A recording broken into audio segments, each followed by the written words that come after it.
1960ဝန်းကျင်ကာလမှာထူးထူးဆန်းဆန်းကလေးမလေးတယောက်ကိုမွေးဖွားခဲ့ပါတယ်။မွေးစားတဲ့ကသူ့ရဲ့သပင်တွေကအဖြူတဝက်အမဲတဝက်ဖြစ်လို့လူတွေကအဲ့ဒါကိုမကောင်းတဲ့နမိတ်လို့သတ်မှတ်ကြပါတယ်။ဒီကလေးမလေးနာမည်ကအက်စတယ်လာဖြစ်ပြီးသူ့ကိုချစ်တဲ့သူဆိုလို့သူ့အမေတယောက်ပဲရှိပါတယ်။အမေကဖက်ရှင်ဒီဇိုင်နာဖြစ်သလိုသူကလည်းငယ်ငယ်တည်းကပောက်ကရအင်ဂျီတွေချော်ရတာကိုဝါသနာပါပါတယ်။လူတိုင်းရဲ့မချစ်မနစ်သက်တာကိုပဲခံရပေမဲ့အက်စတယ်လာကအရန်ကောင်းပါပြီးညံလဲကောင်းတဲ့မိန်းကလေးတယောက်ဖြစ်ပါတယ်။မဟုတ်မခံသေးရှိတဲ့အက်စတယ်လာကသူများနဲ့မတူပဲကွဲပြားနေတဲ့ပုံစံကြောင့်မူလာရန်ထဲကအတန်းသားတွေရဲ့အနိုင်ကျင့်တာကိုခံရပါတယ်။အနိုင်ကျင့်ခံရတယ်ဆိုပေမဲ့အနိုင်ကျင့်တဲ့လူတွေကိုသူတို့ထက်ဦးအောင်ပြန်စော်တဲ့လို့ကျောင်းအောင်ရုံငန်းဆိုတာကလည်းအက်စတယ်လာအတွက်အိမ်ဦးနဲ့ကြမ်းပြင်လို့ဖြစ်နေပါတယ်။ဒါအပြင်သူ့ရဲ့တူရီသောတငယ်ချင်းအနီတာကိုရန်စားတဲ့သူတွေကိုလည်းပြန်ဖိုက်တတ်ပါသေးတယ်။အက်စတယ်လာရဲ့ဆိုးသွမ်းမှုတွေကိုမှတ်တမ်းမှတ်ရလွန်တဲ့ကျောင်းအောင်လည်းကျောင်းထုတ်ဖို့ပါလုပ်ပါတယ်။ဒါပေမဲ့ကျောင်းအုပ်ကကျောင်းမထုတ်ခင်သူ့အမေကပဲကိုယ်တိုင်ကျောင်းထုတ်လိုက်ပါတယ်။ဒီကျောင်းမှာအနိုင်ကျင့်တတ်တဲ့ငတုံကလေးတွေပဲရှိလို့သူ့သမီးကိုဒီလိုအာပေတူးကျောင်းမှာမထားနိုင်ဘူးလို့လည်းပြောခဲ့ပါတယ်။အမေဖြစ်သူကအက်စတယ်လာကိုအစွမ်းကုန်ကာဝယ်ပေးတတ်ပြီးသူ့ဘက်မှာရှိပေးတဲ့တယောက်တည်းသောသူဖြစ်ပါတယ်။အက်စတယ်လာကျောင်းထွက်ပြီးနောက်တော့တာမီနှစ်ယောက်ကလန်ဒန်ကိုပြောင်းသွားကြပါတယ်။အမေကဒီဇိုင်နာတယောက်ဆိုတော့မျိုးကြီးပြကြီးမှာတက်လန်းများတယ်ဆိုပြီးပြောင်းလာတာဖြစ်ပါတယ်။လန်ဒန်မှာအခြေချနိုင်မှုအတွက်ဆိုအကူအညီလိုလို့သူ့အမေကလူတယောက်စီအရင်သွားပါတယ်။သူသွားတဲ့နေရာကနန်းတော်ကြီးလိုကြီးကျယ်ခမ်းနားတဲ့ဆိုင်ကြီးတစ်ခုပဲဖြစ်ပါတယ်။ဆိုင်ထဲမှာပါတီပွဲကျင်းပနေတာကြောင့်ဝေကောင်းစားလာတဲ့လူတွေလည်းအများကြီးရှိနေပါတယ်။အက်စတယ်လာကအဲ့ဒါတွေကိုမြင်လို့အရန်ပြောနေပေမဲ့အမေဖြစ်သူကတော့စိတ်လှုပ်ရှားပုံပေါ်နေပါတယ်။သူကလေဘဲမှာဆွဲထားတဲ့ဆွဲကြိုးလေးကိုချုပ်ပြီးအက်စတယ်လာကိုပေးပါတယ်။ဒါကမိသားစုအမွေဖြစ်လို့လုံးဝမပြောက်စေနဲ့လို့လည်းမှားပါတယ်။အက်စတယ်လာကိုကားထဲမှာထားခဲ့ပြီးအထက်ဝင်သွားတော့အက်စတယ်လာကသူ့အမေလူတယောက်နဲ့တွေ့နေတော့မှသူ့ခွေးဘက်ဒီကိုပါခေါ်ပြီးခိုးဝင်သွားပါတယ်။အထက်ရောက်တော့ရိုးရိုးပါတီမဟုတ်ပဲဆိုင်ရင်ပိုင်ရှင်ရဲ့ဖက်ရှင်ပြပွဲတစ်ခုဖြစ်နေပါတယ်။ဖက်ရှင်မိုက်စားတွေကိုမြင်လိုက်ရတဲ့အက်စတယ်လာကလုံးဝမျောသွားပါတယ်။အိမ်တော်ထိန်ကသူ့ကိုတွေ့သွားတော့မထူးဆန်းသလိုနဲ့အုတ်ထုတ်ဆောင်တာကိုပြောပြီးအပြင်ကိုခုတ်ကနေဆွဲခေါ်သွားပါတယ်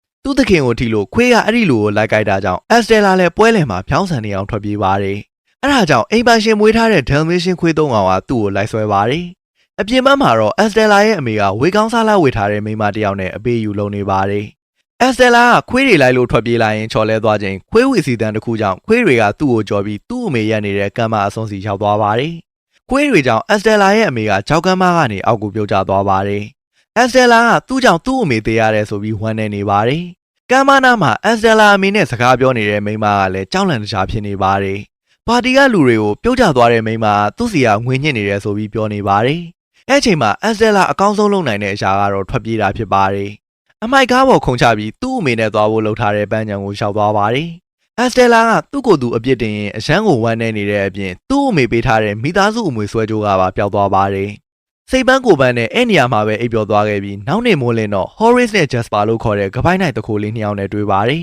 ။ Horace ကတုံးအားလို့အမြင်ကပ်စရာကောင်းသလို Jasper ကတော့ထက်မြက်လို့အမြင်ကပ်စရာကောင်းပါတယ်။သူတို့ရဲ့ခင်မင်တတ်တဲ့ခွေးလေးဝင်းကလည်းအက်စတယ်လာအတွက်အမြင်ကပ်စရာကောင်းနေပါတယ်။နေစရာမရှိပဲတကောင်ကျွဲဖြစ်နေတဲ့အက်စတယ်လာလည်းသူ့အမြင်ကပ်တဲ့လူတွေနောက်ကိုပဲလိုက်သွားရပါတယ်။ Jasper နဲ့ Horace ကလည်းမိန်းကလေးတယောက်ပါတော့အပြစ်ကင်းတဲ့ပုံစံလေးနဲ့ခပိုင်နိုင်လို့ရတယ်ဆိုပြီးသူတို့အဖွဲ့ထဲထည့်လိုက်ပါတယ်။ အက်စတယ်လာကဖက်ရှင်ဒီဇိုင်နာတယောက်ဖြစ်ခြင်းပဲမဲ့လောလောဆယ်မှာတော့သူ့လုံနိုင်တာဘာမှမရှိလို့ Jasper တို့အဖွဲ့ထဲဝင်လိုက်ပါတယ်။အဲ့နေ့ကစပြီးအရွယ်ရောက်လာတဲ့အထိသူ့ရဲ့အဖြူတဝက်အမဲတဝက်သပင်တွေကိုဖုံးကွယ်ပြီးနေခဲ့ပါတယ်။10နှစ်ကြာပြီးတဲ့နောက်တော့သူတို့ဟာကျွမ်းကျင်သူခိုးတွေဖြစ်လာကြပါတယ်။သူတို့3ယောက်တည်းမကပဲသူတို့ခွေးတွေကပါဖောက်ထွင်းဝိတ်စာတွေဖြစ်လာပါတယ်။ဒါပေမဲ့အက်စတယ်လာကတော့ခိုးတဲ့အလုပ်ထက်ပိုတဲ့အရာတွေကိုမျှော်လင့်နေပါတယ်။သူ့အမေရဲ့အိမ်မက်ဖြစ်သလိုသူ့အိမ်မက်လည်းဖြစ်တဲ့ဒီဇိုင်နာတယောက်ဘဝကိုလိုချင်နေပါတယ်။အဲ့လိုနဲ့အက်စတယ်လာရဲ့မွေးနေ့မှာ Jasper နဲ့ Horace တို့ကလန်ဒန်မြို့ရဲ့နာမည်အကြီးဆုံးဖက်ရှင်ဆိုင်ဒီဇိုင်းမှာအလုပ်ခန့်တဲ့စာကိုမွေးနေ့လက်ဆောင်ပေးပါတယ်။ CV ကိုအစားအဆုံးလုပ်ကြံရေးပြီးအလုပ်ခေါ်စည်းရင်းထဲမှာသွားခိုးထည့်ခဲ့လို့အက်စတယ်လာကအလုပ်ရသွားတာဖြစ်ပါတယ်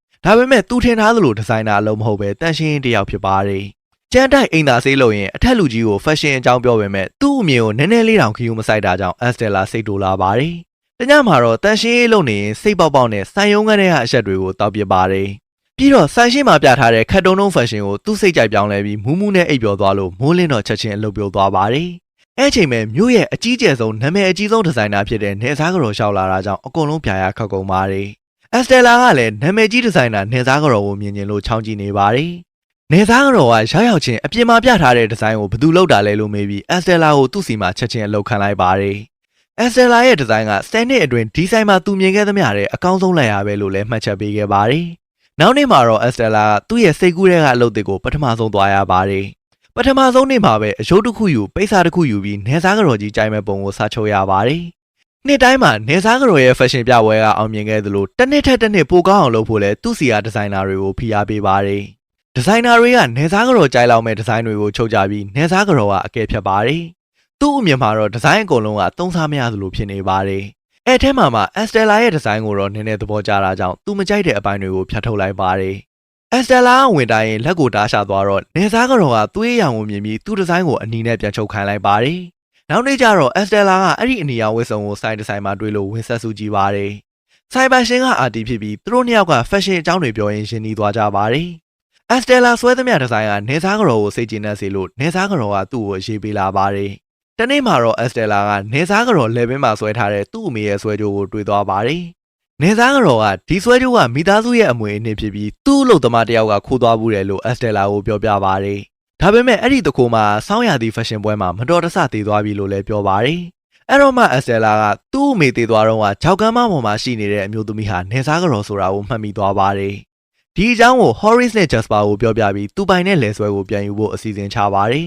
။မကြခင်မှာနေစားကတော်ရဲ့အဖြူအမဲ fashion ပြပွဲရှိတာကြောင့်အဲ့ဒီပွဲမှာပြန်ခိုးဖို့စီစဉ်လိုက်ပါတယ်။အက်စတယ်လာကနေစားကတော်နားမှာပဲအမြဲနေရလို့နေစားကတော်အနားယူချိန်မှာသူ့အိမ်ရဲ့လုံခြုံရေးစနစ်တွေ CCTV လွတ်မဲ့နေရာတွေကိုလိုက်ရှာပါတယ်။ Jasper က CCTV ကိုပိတ်လိုက်ခြင်း Horace ကဆွဲကြိုးကိုသွားခိုးဖို့planချထားပါတယ်။ဒါပေမဲ့ဆွဲကြိုးကိုလုံခြုံရေးအစစ်အစစ်နဲ့အခန်းထဲမှာပိတ်ထားတာဖြစ်လို့ဝင်ဖို့တော်လိုပါတယ်။နေစားကတော်ကသူ့ပါတီမှာသူ့စိတ်ထဲမျက်စိရှုပ်တယ်ထင်တဲ့သူတွေကိုနှင်ထုတ်တတ်ပါတယ်။အဖွားကြီးတွေဝမ်းနဲ့စရာကောင်းတဲ့မိန်းမတွေခွေးချီထားတဲ့မိန်းမတွေနဲ့သူ့ထက်လှတဲ့ fashion တဲ့လူတွေကနှင်ထုတ်ခံရမယ့်လူတွေဖြစ်ပါတယ်။အဲဒါကြောင့် Jasper တော့ခိုးနိုင်အောင်အက်စတယ်လာကအာယုံလွှဲပေးထားမှာဖြစ်ပါတယ်။ဒါပေမဲ့အက်စတယ်လာကိုနေစားကတော်ကကျိန်းတင်မှတ်မိမှာဖြစ်လို့ Jasper ကတားပါတယ်။အက်စတယ်လာကတော့သူမမှတ်မိလောက်တဲ့ပုံစံနဲ့သွားမှာဖြစ်ပါတယ်။ပွဲနေ့ရောက်တော့အစီအစဉ်အတိုင်း Horace ကခွေးလောက်ကြီးတဲ့ကြွက်တွေကိုနှိမ်နှင်းဖို့အရေးပေါ်တာဝန်တစ်ခုနဲ့အိမ်ထဲကိုဝင်ပါတယ်။ရန်နာခန်းထဲဝင်တာကိုလုံခြုံရေးတွေမသိအောင် Jasper က CCTV ကြိုးတွေကိုသွားဖြုတ်ပါတယ်။နေစားကတော်ရဲ့အဖြူမဲပါတီမှာသတင်းတောက်အနီတာလဲရှောင်နေပါတယ်။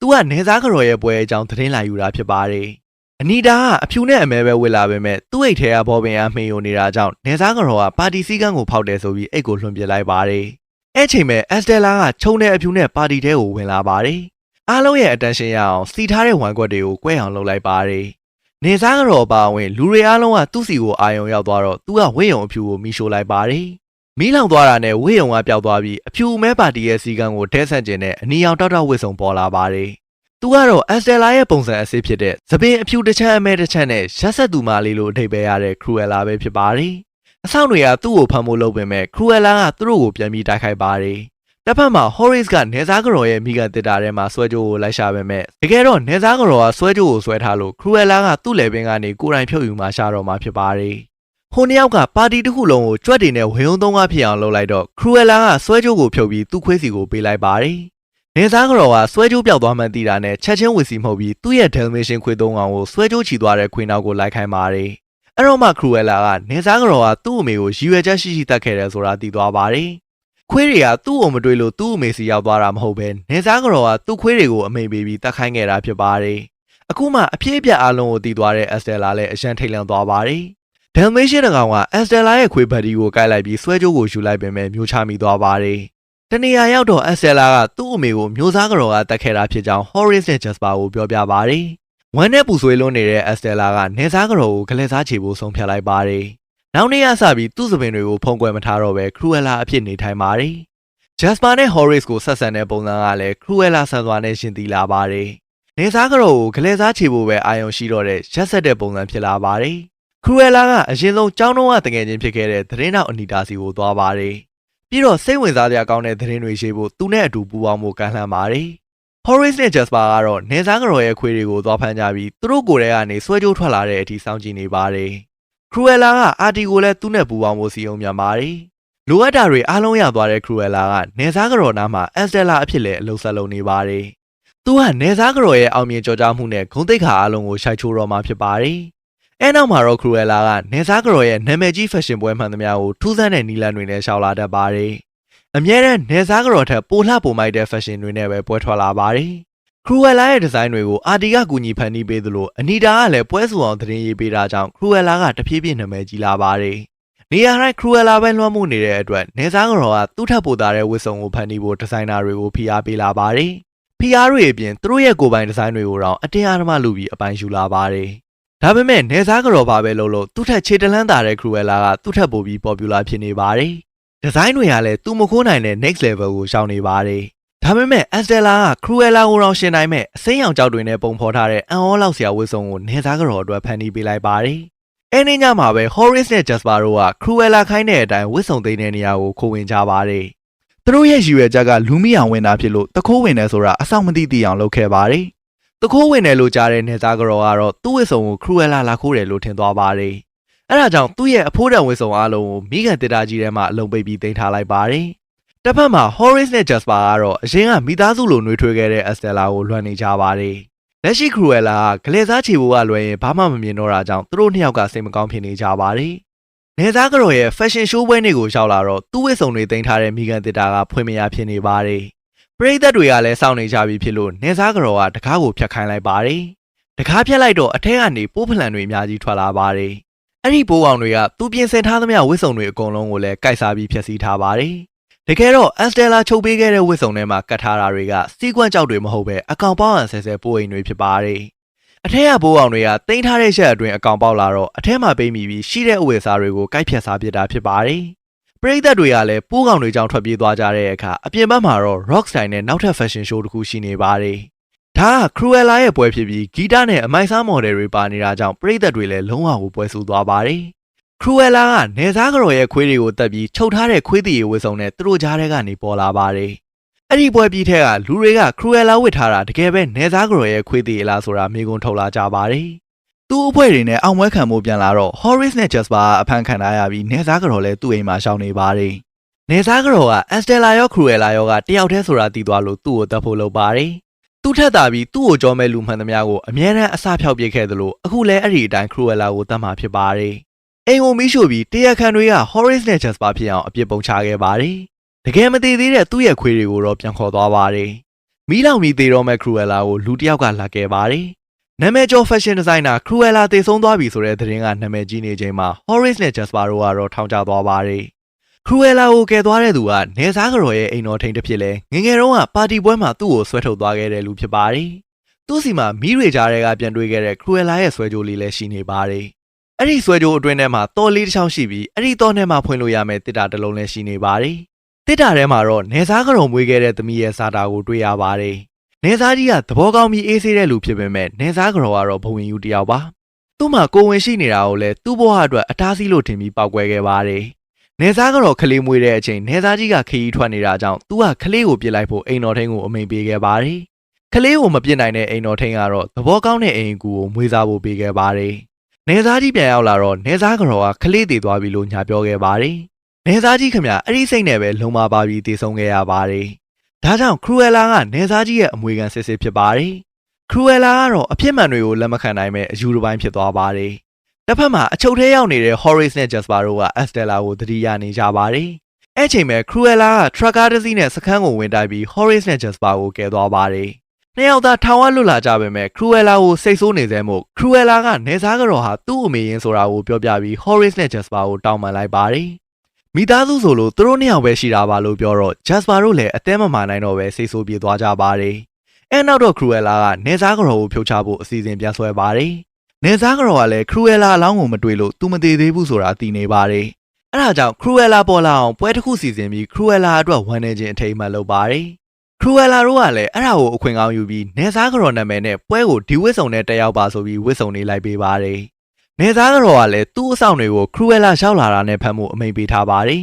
။အဲညမှာပါတီလာသမျှလူအကုန်လုံးက Cruella လို့ဝစ်စားလာကြတာကိုတွေ့လိုက်ရချိန်မှာတော့နေစားကတော်လည်းအာတင်သွားပါတယ်။အဲ့ချိန်မဲ့လုံခြုံရေးတွေအကုန်လုံးကို Horace ကမြှားခေါ်ပြီးအခန်းတစ်ခုထဲမှာပိတ်ထားလိုက်ပါတယ်။ပါတီတစ်ခုလုံးက Cruella ဖြစ်နေလို့နေစားကတော်လည်းဘယ်ဟာအစ်စ်လဲဆိုတာကိုမရှာနိုင်ဖြစ်နေပါတယ်။ Cruella ကနေစားကတော်မသိအောင်သူ့စီကခွေးဝီစီကိုခိုးသွားပါတယ်။ကမ်းမကနေဝီစီမှုတ်လိုက်တဲ့အခါခွေးတွေဆွဲထားတဲ့နေစားကတော်လည်းခွေးတွေဆွဲရကိုဒယိုတိုက်ပါလာပါတယ်။နေစားကတော်ကခွေးတွေကိုလှုပ်ပြီးကိုက်ခိုင်းလိုက်ပေမဲ့ Estella ကခွေးတွေကိုဖမ်းထားတဲ့ကာလအတွင်းလေ့ကျင့်ပေးထားတာကြောင့်ခွေးတွေကသူ့ကိုရမ်းမရှာတော့ပဲထိုင်လိုက်ကြပါတယ်။ Estella ကသူဟာနေစားကတော်ရဲ့သမီးဆိုတာကိုပြောပြလိုက်ပါတယ်။နေစားကတော်ကလည်းသူ့သမီးဖြစ်နေလို့ခုလိုတော်တာပါလားဆိုပြီးချီးကျူးပါတယ်